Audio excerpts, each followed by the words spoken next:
Hello, my name is Winnie Vargas, and I was in charge of writing presenting the history of GMOs in the project of For and Against GMOs in Animal Feed. In 1935, a Russian scientist was able to isolate DNA, which was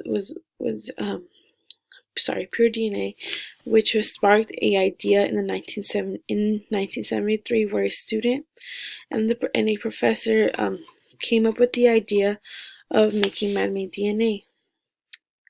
And so that started. Scientists also helped out with that, and within 2 years range, that was perfected and became a GMO, sort of.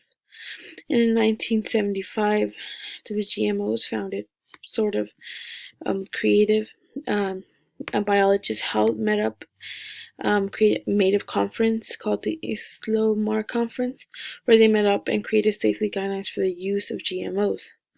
So they had to make sure that GMOs was safe for people and for the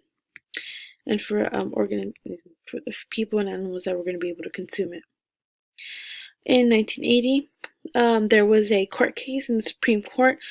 It was the genetic engineers versus the U.S. Patent Office, I believe, where 5-4 rule, and the genetic engineers won, and they were able to get their first patent.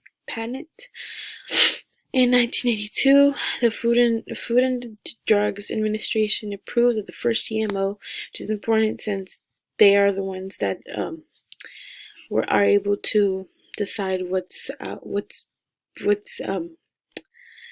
good for consumers and such. Sorry.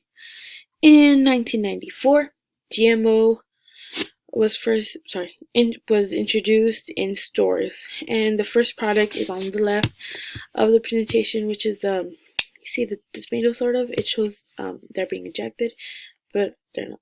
I'm not gonna, well, just a little bit too much, I guess. But it's basically Favor Saver, which is the first genetically modified product, I believe, that was introduced, which is basically genetically modified tomatoes that are said to be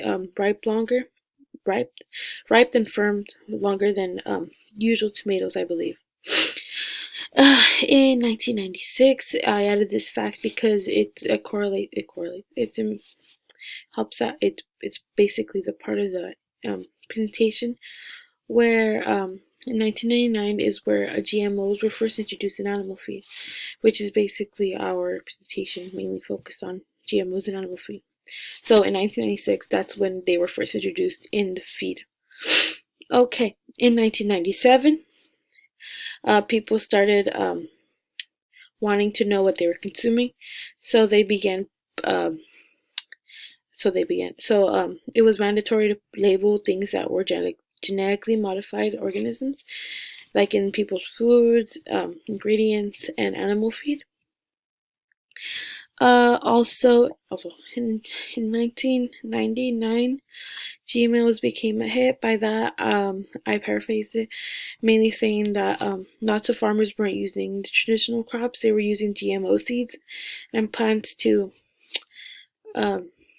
increase their production, basically, and to make sure everything's safe. In 2003, there was a pest problem where it said that GMOs are resistant to pests, but the bugs have adapted to the GMOs, so this began starting in the seeds and plants and started messing up all that. In 2011, they found toxin in a person caused by GMO.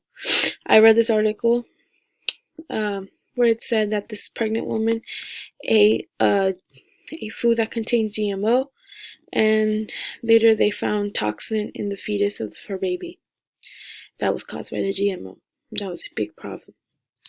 In 2014, a GMO patent expired, and that is all for my history.